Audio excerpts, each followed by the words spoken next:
connaît tous les antibiotiques, mais comment c'est arrivé? En 1928, Alexander Fleming, qui était médecin, biologiste, pharmacologue écossais, part en vacances. Avant de partir, il laisse traîner l'une de ses boîtes de culture dans son laboratoire.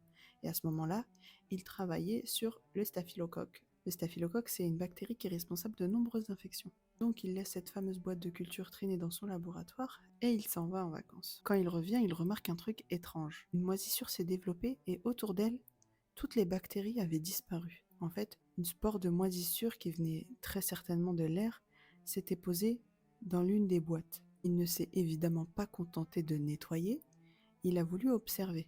Et il comprend très rapidement que cette moisissure avait tué les bactéries. C'était une moisissure du genre Penicillium.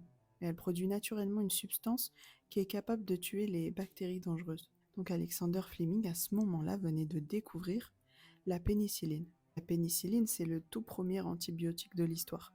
C'est un médicament révolutionnaire, capable de traiter des infections hyper graves, comme la pneumonie, la syphilis et même certaines formes de gangrène. Quand tu sais qu'avant ça, une simple égratignure pouvait te tuer, c'est incroyable. Et cette moisissure s'est avérée être du Penicillium notatum. C'est un champignon microscopique. D'ailleurs, ce champignon vient de la même famille que le champignon qui pousse sur le pain moisi. Hop, on a des antibiotiques. Et 1928, c'était hier, les gars. Hein. Hier, le premier antibiotique a été découvert. On n'est pas au bout de nos surprises, j'en suis sûre.